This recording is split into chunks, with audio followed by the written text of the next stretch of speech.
अस्सलाम वालेकुम नाज़रीन, मैं हूं असद अली तूर अपने प्रोग्राम असद तूर अनसेंसर्ड के साथ। आज हम आपको जो एक तो मियाँ शहबाज शरीफ रावलपिंडी में किस प्रोटोकॉल के साथ मिलने गए, किस अहम शख्सियत को, इस पर बात करेंगे, ये खबर देंगे। इसके अलावा हम आपको जो DGISI की तैनाती है इसके ऊपर क्या पेशरफ्त हुई है, अब नोटिफिकेशन के बारे में ये हम आपको बताएंगे। जबकि जो कर्नल लियाकत है उनकी जो एक वीडियो का मामला चल रहा है उसके बारे में भी आपको बताएंगे। और इसके अलावा हम आपको जो आसमा शराजी साहिबा हैं उन पर की जाने वाली जो PTI के हमले हैं, जो घटिया किस्म के, उस पर भी बात करेंगे। तो सबसे पहले आसमा शराजी साहिबा से ही आगाज लेते हैं।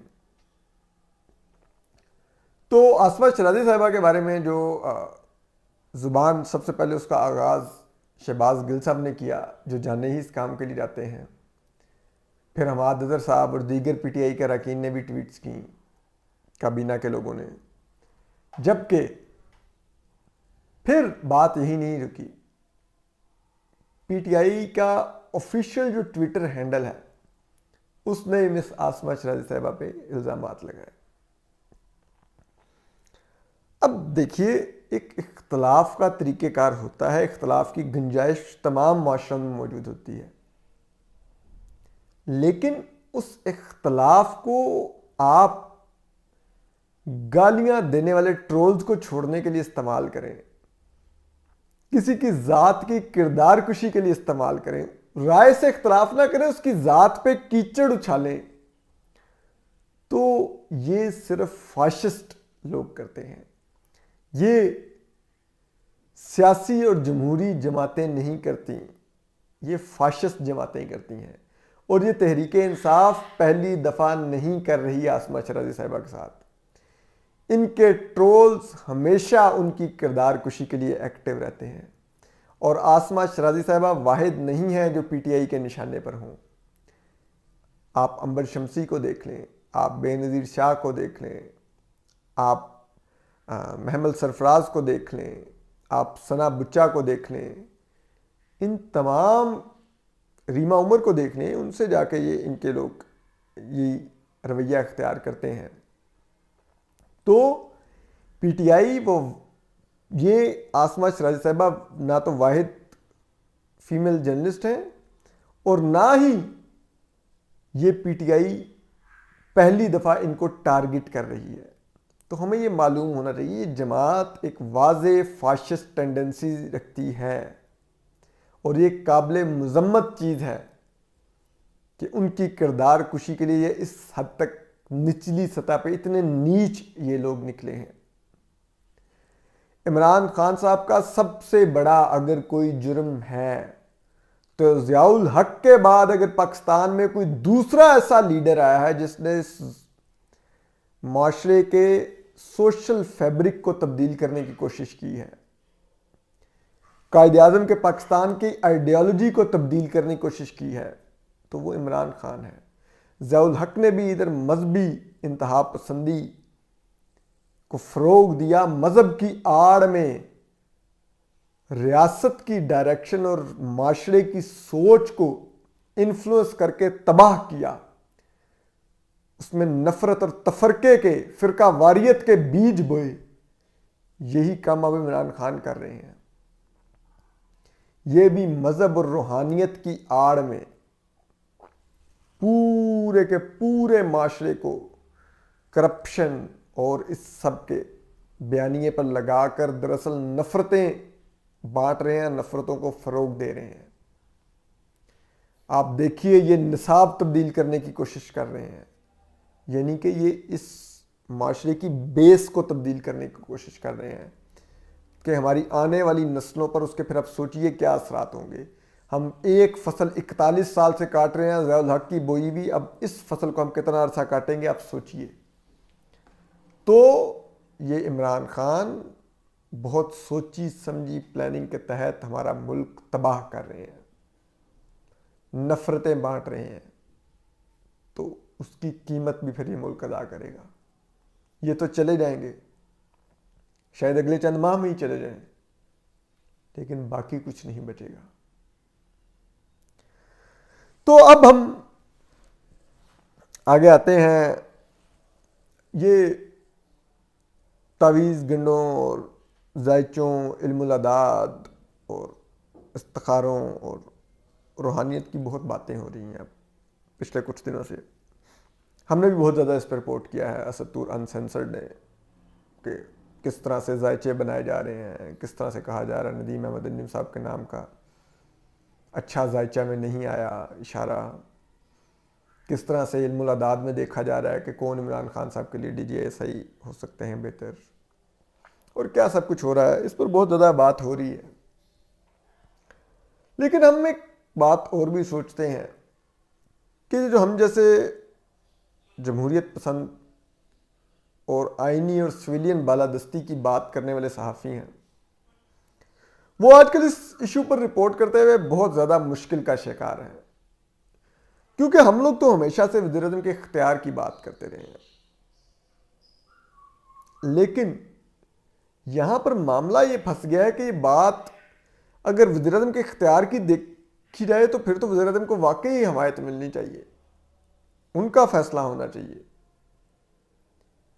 लेकिन मसला ये है कि वज़ीर-ए-आज़म भी तो अपनी सिविलियन बालादस्ती की खातिर ये नहीं कर रहे, वो अपने इक़्तिदार और अपने फाशिज़म को फ़रोग़ देने के लिए इन तैनातियों पर असरअंदाज होना चाह रहे हैं। वो भी कोई गुड फेथ में ये नहीं करना चाह रहे। तो हम अब बड़े मकसमे का शिकार हैं। एक तरफ हमें खबरें मिल रही हैं जो हम रिपोर्ट भी कर रहे हैं अनसेंसर्ड के, किस तरह से एस्टेब्लिशमेंट वज़ीर इमरान खान पर दबाव डाल रही है, उनको पैगामात भिजवा रही है, खुलेआम उनके जो माउथ पीस है जो चंद सहाफ़ी कामरान खान साहब और सब कुछ खुलेआम धमकियां दे रहे हैं कि उनके नाम का नोटिफिकेशन जारी करें सब कुछ।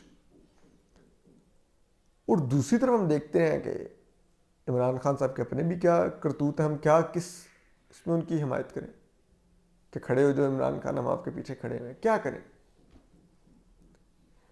तो बात यह है कि अगर देखा जाए तो ये जो तावीज़ धागे जादू टूने हैं, ये इमरान खान साहब पहली दफ़ा तो नहीं इस पर कर रहे काम। आप देख लीजिए,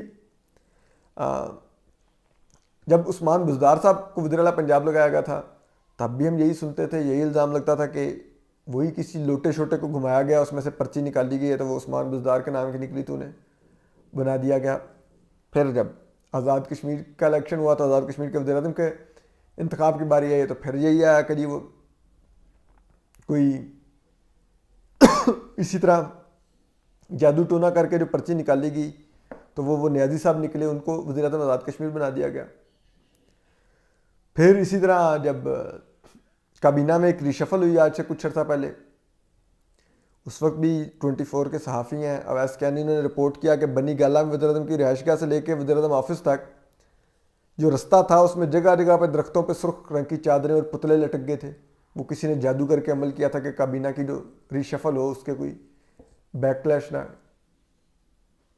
तब यही हुआ था, तो पहली दफ़ा तो नहीं हुआ कि इमरान खान साहब ये कर रहे हैं। तो इस्टेब्लिशमेंट को तब तो नहीं एतराज़ हुआ कि भाई आप तावीज़ धागों से मुल्क चला रहे हैं, और इन तावीज़ धागों की वजह से मुल्क की मईशत तबाह हो रही थी, महंगाई आ रही थी, हमारे में बेरोज़गारी आ रही थी, हमारे अवाम महंगाई की चक्की तले पिस रहे थे, अवाम का रोज़गार जा रहा था, अवाम का आमदन घट रही थी कि चीज़ें उनकी रीच से बाहर निकल रही थी, डॉलर 173 पर पहुंच रहा था, स्टॉक एक्सचेंज क्रैश कर रही थी, GDP ग्रोथ -0.4 पर जा रही थी। इस्टेब्लिशमेंट को कोई इतराज़ नहीं हुआ कि आप यार क्या तावीज़ धागों से मुल्क चला रहे हैं। लेकिन अब जब इस्टेब्लिशमेंट की अपनी तैनाती पर सवाल आया तो शोर मच गया। जब तक वज़ीर इमरान खान इन्हीं तावीज़ धागों से सऊदी अरब से लेकर दीगर ममालिक में रिटायर्ड जर्नल सफ़ीर लगा रहे थे, इस्टेब्लिशमेंट को इतराज़ नहीं था। जब तक यही तावीज़ धागों वाले वज़ीर आज़म इमरान खान स्टील मिल से लेकर, नादरा से लेकर, PIA से लेकर, NDMA से लेकर, और ये नया पाकिस्तान हाउसिंग से लेकर जगह जगह पर रिटायर्ड फौजी जर्नैल लगा रहे थे, तो इस्टेब्लिशमेंट को कोई इतराज़ नहीं था क्योंकि उनके बंदे अकामोडेट हो रहे थे। लेकिन जब DGI से एक ही दफ़ा वज़ीर ने ये किया तो एतराज़ हो गया। यानी कि वो जो शायर हैं ज़ियाद सदीक, उनका ही शेर है, नॉट रॉन्ग, ज़ियाद सदीक ही हैं वो शायर, उनका ही शेर है, तेरी जुल्फ तक पहुंची तो हुस्न कहलाई, वो तेरगी जो मेरे नामाए स्याह में थी। यानी कि जब तक हमारे लिए वो स्याह रात रही तो इस्टेब्लिशमेंट को एतराज़ नहीं था, लेकिन जब उनके घर तक पहुंची तो उन्होंने कहा कि ये किस तरह से मुल्क चलाने की आप कोशिश कर रहे हैं। हम अपने अफसरान की तैनातियों, तबादलों और तकर्रियों और तरक्कियों में आपके तावीज़ धागों को अमल दखल नहीं लेने देंगे। ये हुआ है, इतनी सी बात है। तो अब हम बहरहाल अब देख लीजिए इसके बाद अब क्या फैसला रह गया पीछे, ये मुल्क कहाँ पे जा रहा है।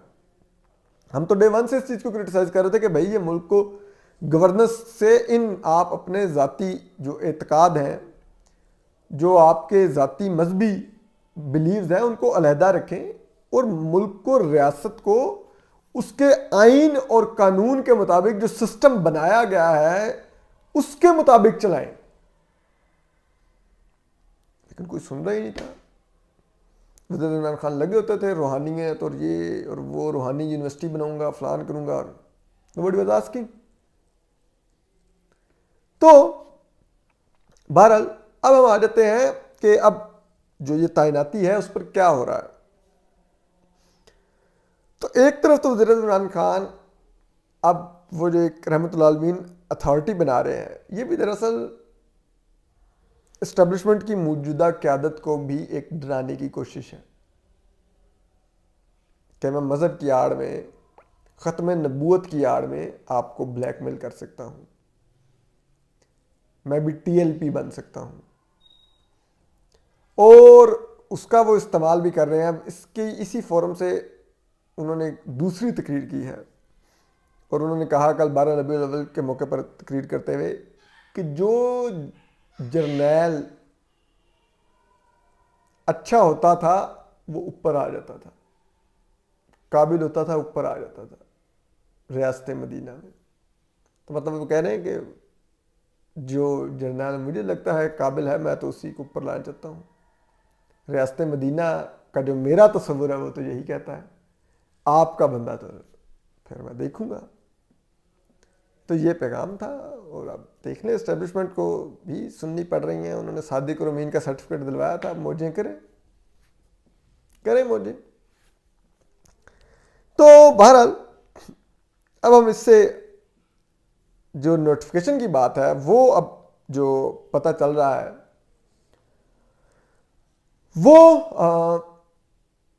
12 रबीउल अव्वल गुजरने के बाद का उनको कहा गया था। उनके रूहानी हलकों ने कि नदीम अहमद अंजुम साहब जो लेफ्टिनेंट जनरल हैं, कोर कमांडर कराची हैं अभी तक, उनके नाम का अगर जारी करना है तो 12 रबीउल अव्वल गुजारी जाए और अमावस की रात देखी जाए। तो 12 रबीउल अव्वल कल गुजर गई, अब चांद ख़त्म हो रहा है। तो अब देखिए आप नोटिफिकेशन भी आ जाएगा लेफ्टिनेंट जनरल नदीम अहमद अंजुम के नाम का। लेकिन उससे जुड़े कुछ और भी जो तबादले हो रहे हैं, जो कहा जा रहा है कि या रिटायरमेंट्स हो रही हैं या घर लोगों को भेजा जा रहा है, उसमें एक नाम कर्नल लियाकत साहब का है जो हर कोई जानता है कि वो किस तरह से पार्लियामेंट और पाकिस्तान की अदलिया के ऐवानों में दंदनाते फिरते थे और क्या करते थे। तो उनके बारे में एक तो उन पर इल्ज़ाम लग रहा है कि फाइनेंशियल करप्शन का। तो हमें पता है कि इसकी कोई तहकीकात नहीं होगी। लेफ्टिनेंट जनरल आसिम बाजवा को किसी ने हाथ लगाया तो यहाँ पर सारे जो मर्जी कर लें, कोई किसी पर कोई तहकीकात नहीं हो सकती। दूसरा, उन पर एक इल्ज़ाम लग रहा है उनकी वीडियो का, मुबैना वीडियो का, कि ये उनकी वीडियो है। तो हमने उस पर काफ़ी लोगों से बात की है, तहकीक की है, तो उनको किसी वीडियो की वजह से नहीं हटाया गया और ना ही वो वीडियो दुरुस्त है। वो वीडियो किसी और की होगी जो उनसे मंसूब की जा रही होगी वो हो सकता है उनके ऐसे करतूत हों भी, लेकिन जो वीडियो उनसे मंसूब की जा रही है वो दुरुस्त नहीं है। तो ये एक हम आपको खबर देना चाह रहे थे। दूसरा जो बात है कि उनको हटाया क्यों गया है, तो वो अब जो नए लेफ्टिनेंट जनरल नदीम अहमद अंजुम होंगे वो अपनी टीम लाएंगे। इससे पहले भी ये जो कर्नल लियाकत थे ये रिटायर्ड थे, कॉन्ट्रैक्ट पर थे आईएसआई में, तो अब उनको घर भेज दिया गया। इससे पहले भी इसी तरह कॉन्ट्रैक्ट पे कर्नल साहब थे, वो भी रिटायर्ड थे आईएसआई में। इसी तरह इस्लामाबाद के सेक्टर इंचार्ज थे, वो आजकल जीएनएन टीवी में होते हैं। तो ये कोई इतनी बात नहीं है। ये वो अपनी टीम अब नदीम अहमद अंजुम साहब लाएंगे, तो देखते हैं वो क्या तैनातियां करेंगे अपनी टीम में, किन लोगों को लाएंगे। इसी तरह अब एक मुलाकात कल मियाँ शहबाज शरीफ साहब ने की है। मियाँ शहबाज शरीफ साहब इस्लामाबाद आए, लेकिन रावलपिंडी पहुंचकर उन्होंने अपना सिक्योरिटी अमला, अपना पीएस, अपना ड्राइवर, इन सब को खुद से अलहदा किया अपने अमले को, और अकेले मुलाकात के लिए गए कल मियाँ शहबाज शरीफ। यानी कि कहीं वो डील कर रहे हैं। मुल्क तो फिर वहीं का वहीं है कि इक़्तिदार की कुंजी अभी भी इस्टेब्लिशमेंट के हाथ में है, और दूसरे लाइन में लगे खड़े हैं कि अच्छा इमरान खान से अगर आप हाथ उठाते हैं तो फिर हमारे सर पे दस्ते शफ़क़त रखिए और चाबी पकड़ा दीजिए हमें। तो यही वो डील है जो हो रही है, सब लाइन में लगे हुए हैं। तो सिविलियन सुप्रीमेसी, जमहूरियत, और ये एक उसी तरह का शराब है जिसमें हम रहेंगे, लेकिन पता नहीं ये ख्वाब हकीकत कब होगा, इसका अभी तक शायद कोई बहुत जल्द इम्कान नहीं है। तो हम आपको इस पर अपडेट करते रहेंगे। अपना ख्याल रखिए, सलामत रहिए, अल्लाह हाफिज़।